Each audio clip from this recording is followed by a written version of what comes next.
18.000 ғаламтор. Алып дәу адамдар туралы біз әдетте ертегілерде немесе көрген фильмдерде естіп көретін болатынбыз.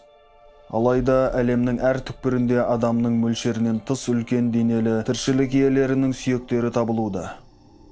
19 ғасырдағы тарихи шежірелер жер шарының әр түкпірінен әдеттен тыс биік адамдардың сүйектерінің табылуы туралы жиі хабарлайды.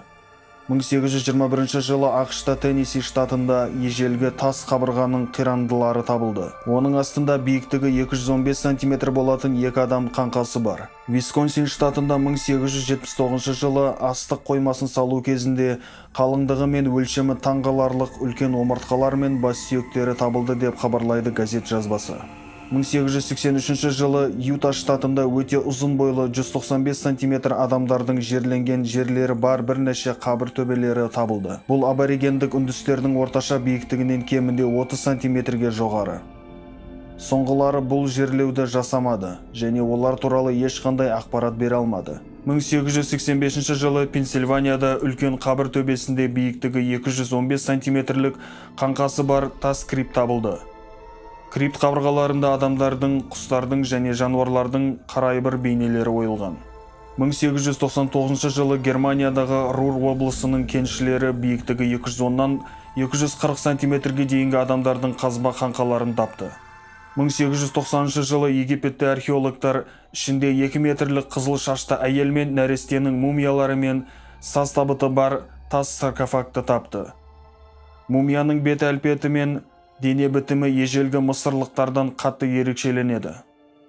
Ұқсас мумиялар 1912 жылы жартаста кесілген үңгірде Невада Лавок қаласында қызыл шашты ерлер мен әйелдер табылды. Мумияланған әйелдердің тірі кезінде өсуі 2 метрді, ал ер адамдар шамамен 3 метрді құраған. Австралиялық олжалар.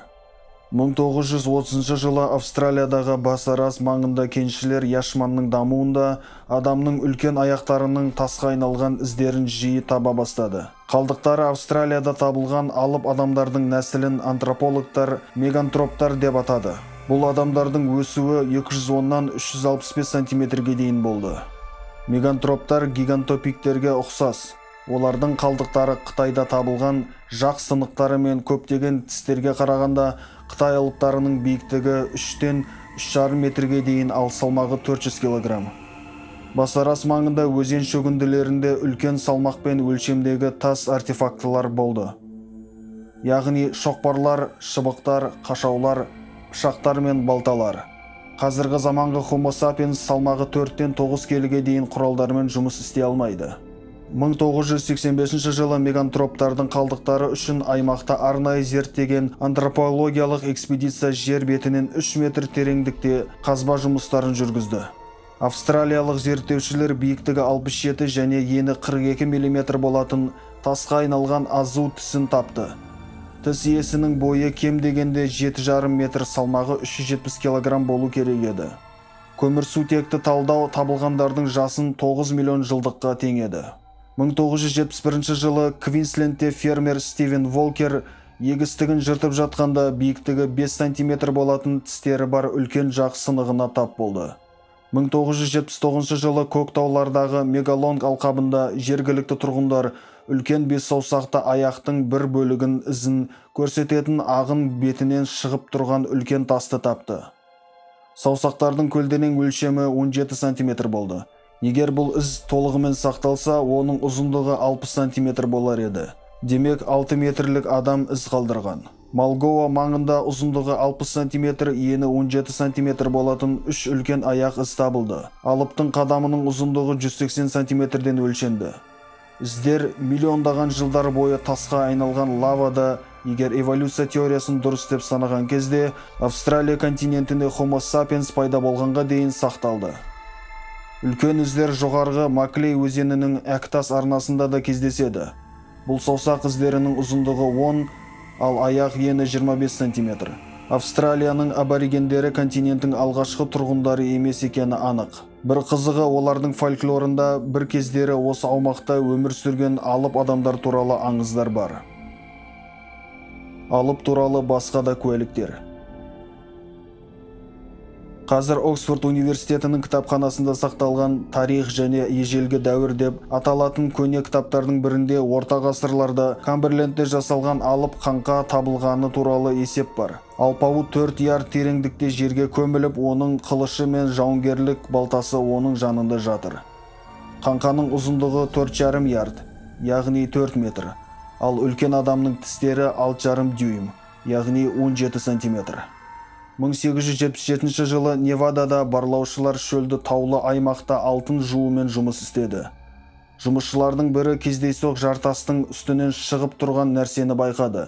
Адамдар жартасқа көтеріліп, адамның аяқ пен жіліншік сүйектерін тізе қабығымен бірге тапқанына таң қалды. Сүйек тасқа қоршалған, ал іздеушілер оны босатты. Табылған заттың ерекшелігін бағалай отырып, жұмысшылар оны еврейге алып барды.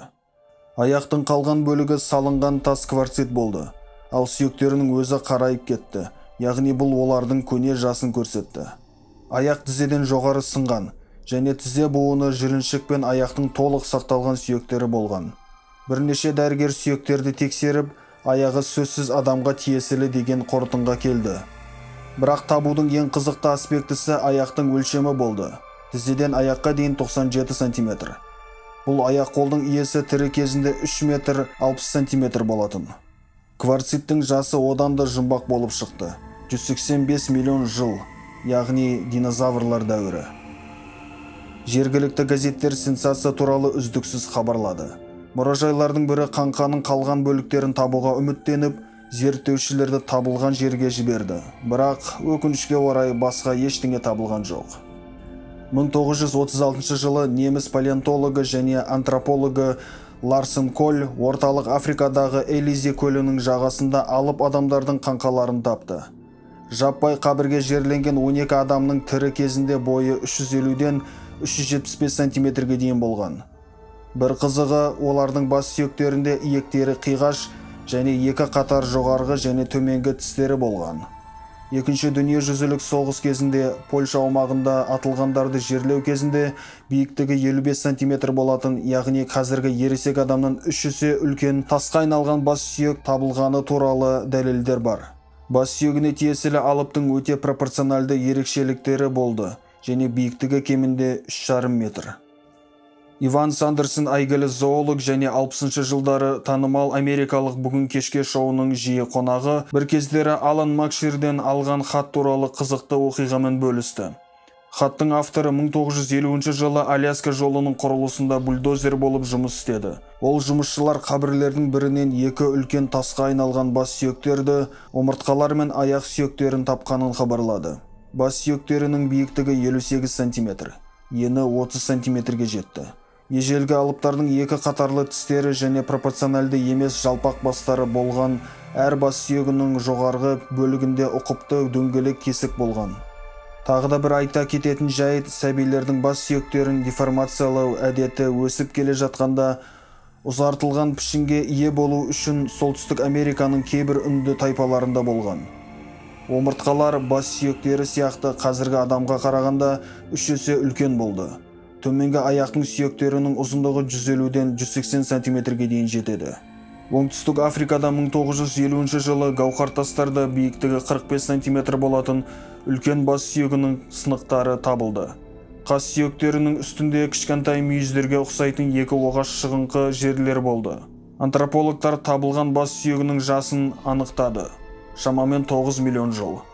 Оңтүстік Шығыс Азия мен Океания аралдарында үлкен бас сүйектерінің табылғаны туралы толық сенімді дәлелдер жоқ. Барлық дерлік халықтарда ежелгі уақытта белгілі бір елдердің аумағында өмір сүрген алып туралы аңыздар бар. Арменияда бұл бағытта ерекшеленбейді. Бірақ басқа аудандардың айырмашылығы бұл жердегі әңгімелерден бас тарту мүмкін емес. Барлық антропологтар мен археологтар айтуы бойынша әңгіме жалғыз кездейсоқ алып үлгілері туралы емес, алыптардың бүкіл нәсілі туралы деп санамаса да, біздің көне ата-бабаларымыздың соңғы баспаналарын немесе олардың шаруашылық қызметін іздерін табу әрекеттері тоқтамайды. Сонымен 2011 жылы өткен ғылыми практикалық экспедиция барысында бірқатар дәлелдер жиналды. Олардың ішінде биіктігі 2 метр немесе одан да ұзын адамдар Арменияның кейбір аудандарында мекендеген. Гашаванг тарихи кешенінің директоры Арцрун Авсепян 1996 жылы төбелер арқылы өтетін жолдар төсеу кезінде үлкен көлемдегі сүйектер табылғанын, олардың өздеріне қойған кезде жұлдыру деңгейіне дейін жеткенін айтты. Ава ауылының тұрғыны Камитас Алексенян жергілікті тұрғындар адамның бас сүйектері мен аяқ сүйектерін өте үлкен мөлшемдерде тапқанын айтады. Оның айтуынша бұл бір рет күзде 2010 жылы және 2 жыл бұрын 2009 жылы әулие Варвара қабірі орналасқан ауылдың аумағында болған жағдайлар. Тәуелсіз зерттеуші Рубен Мнацеканян Алыптар қаласы мәдениет телеарнасы бағдарламасында берген сұхбатында олар өте үлкен сүйектерді тапқанын, бүкіл қаңқаның ұзындығы шамамен 4 метр 10 сантиметр екенін айтты. Бұл оның өлшемі еді. Төменгі аяғы менің белімнен жоғары болды. Ол шамамен 1 метр 15 сантиметр. Бұл сүйек те жеңіл емес еді. 1984 жылы Сисян қаласының маңында жаңа зауыт салынды. Тракторлар іргетасын қазды. Кенеттен олардың бірі жер қабатын тастап тоқтады. Бақылаушылардың алдында ежелгі жерлеу ашылды. Онда өте үлкен адамның сүйектері жатты. Екінші алпауыт жатқан жерлеу жоғарыдан үлкен тастарға толы болды. Қабырғалардың ортасына дейін қаңқа жермен жабылған. Денесінің бойында қылыш болған. Екі қолмен сүйектен жасалған сабын ұстаған. Бұған дейін мен алыптар ежелгі уақытта өмір сүргенде бойладым. Мүмкін мен бұған назар аудармас едім. Бірақ қылыш металдан жасалған, өйткені бүкіл денеде темірден қалған тот қабаты сақталған. Археология институтының директоры Павел Аветисян Гюмри аумағында қара бекініс аймағында оған көрсетілген үлкен бас сүйектер тіпті антикалық кезеңнің бүкіл қаңқалары табылған деп мәлімдейді. Мен жай ғана таң қалдым. Өйткені мұндай адам бас бармағы менің қолымнан қалың болар еді. Мен өзім қазба жұмыстарына қатыстым және менен әлде қайда биік адамдардың қалдықтарын жиі кездестірдім. Әрине мен олардың нақты бойларын айта алмаймын, бірақ 2 метрден асады. Өйткені мен оны аяғыма қолданған кезде табылған жіліншік немесе жамбас сүйегі әлде қайда ұзындырақ болды. Қазіргі ғылым елестете алатын мөлшерден едәуір асатын адам қаңқаларының табылуы бұл бүкіл алыптардың нәсілдері болған дегенді білдірмейді. Тек оның кейбір өкілдері туралы оның өсу үшін құдайлық қасиеттерге ие болғаны және олардың жерлестеріне қарағанда үлкен құрметпен арнайы тас қорымдарға көмілгендері дұрыс болуы мүмкін. 2007 жылы Үндістанның Hindu Voice журналында алып адамның сүйектері пайда болды. Онда корреспондент 18 метрлік алып қаңқасы Үндістанның солтүстігінде ұлттық географиялық қоғам, оның үнді тарауы және үнді армиясының қолдауымен жүргізілген қазба жұмыстар кезінде табылғанын хабарлады. Басылым қаңқамен бірге жазулары бар сазды тақтайшалар табылғанын атап өтті. Олардың ішінен алпауыт біздің дәуірімізге дейінгі 200 жылғы үнді эпосы Махабхарата туралы айтылған ерекше адамдар нәсіліне жатады. Журнал редакторы Дивай Мутху содан кейін хат жіберіп ұлттық географиялық қоғамнан кешірім сұрады. Мен дерек көздерден алынған фактілерге тоқталдым. Олар қазір сенімді емес екені белгілі болды. Бірақ білімге деген құштарлық енді басылмады. Үнділік олжа туралы ақпарат барлық интернет саңлауларынан жаңа күшпен пайда болды. Және әрине, алыптың фотосуреттерімен бірге. Мұндай қаңқалар өте көп. Тергеу көрсеткендей үнді қаңқасын фотосуретін Канададан келген көркем фотошоп маманы Iron Kite деген атты кісі жасаған. Бірақ зұлымдық үшін емес. Archaeological Anomalies 2 атты жыл сайынғы байқауға қатысу түрінде. Автор 3-ші орынға ие болған. 1-ші және 2-ші сыйлықтарымен қандай жұмыстар марапатталғанын қазір анықтау мүмкін емес. Конкурс сайты да жабық.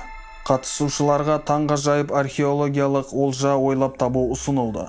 Кейбіреулер мұны өте талантты орындады. Сол таланттың арқасында көптеген адамдар бір кездері жер бетінде алып өмір сүргеніне күмәнданбайды.